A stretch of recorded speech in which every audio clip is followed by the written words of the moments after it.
Fascist উত্তর বাংলাদেশ এই সংসদের কাছে জনগণের প্রত্যাশা আকাশ ছোঁয়া। এদেশের জনগণ গণতন্ত্র, মানবাধিকার, আইনের শাসন, ন্যায় বিচার এবং সুশাসন প্রতিষ্ঠার কাজ করার জন্যই জনগণ অনেক প্রত্যাশা নিয়ে আমাদের প্রত্যেকটি মানুষকে এই সংসদে পাঠিয়েছে।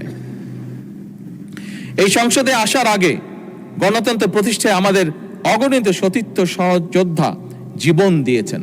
অনেকেই নেই, আমি এই দেশ ছেড়ে চলে যেতে যখন বাধ্য হয়েছিলাম তখন অনেককে দেখে গিয়েছিলাম, ফিরে এসে আমি তাদেরকে পাইনি।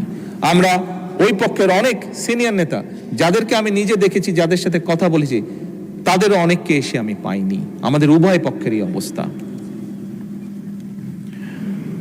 অসংখ্য নেতাকর্মী পঙ্গু হয়েছেন, সর্বস্ব হারিয়েছেন, মামলা হামলায় জর্জরিত হয়েছেন। তাদের রক্তের কাছে, তাদের ত্যাগের কাছে আমরা অবশ্যই ঋণী।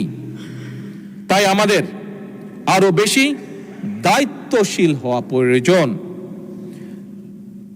আমাদের সেই দায়িত্বশীলের জায়গা থেকে জুলাই সনদকে সামনে রেখে সংসদের ভেতরে সংবিধান সংশোধন সহ বিভিন্ন ইস্যুতে যেমন ঐক্যবদ্ধভাবে আমরা কাজ করতে পারি, তেমনি সংসদের বাইরেও জাতীয় গুরুত্বপূর্ণ ইস্যুতে জনমত গঠন সহ সংস্কারমূলক কর্মসূচি গ্রহণ করে দেশকে আমরা সামনের দিকে এগিয়ে নিয়ে যেতে পারি। আমাদের সেই ধরনের দায়িত্বশীল আচরণ হবে এদেশের ভবিষ্যৎ পথরেখা। মাননীয় স্পিকার, সবশেষে আমি দেশবাসীকে আশ্বস্ত করে বলতে চাই, এই সরকার, এই সংসদ জনগণের। আমরা জনগণের আকাঙ্ক্ষাকে সম্মান করি, জনগণের কষ্ট আমরা অবশ্যই বুঝি, জনগণের সম্পদ রক্ষাকে আমরা পবিত্র দায়িত্ব মনে করি।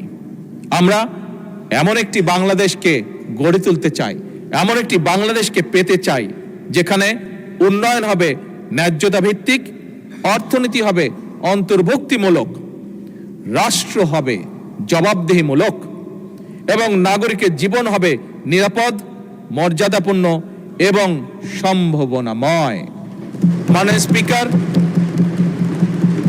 এই বাজেট সেশনে আমাকে আমার বক্তব্য উপস্থাপন করতে দেওয়ার জন্য, এই সংসদের সামনে এবং জাতির সামনে উপস্থাপন করতে দেওয়ার জন্য আমি আপনাকে আন্তরিক ধন্যবাদ এবং আপনার মাধ্যমে সমগ্র জাতীয় সংসদকে আন্তরিক ধন্যবাদ জানিয়ে আমার বক্তব্য শেষ করছি। আসসালামু আলাইকুম।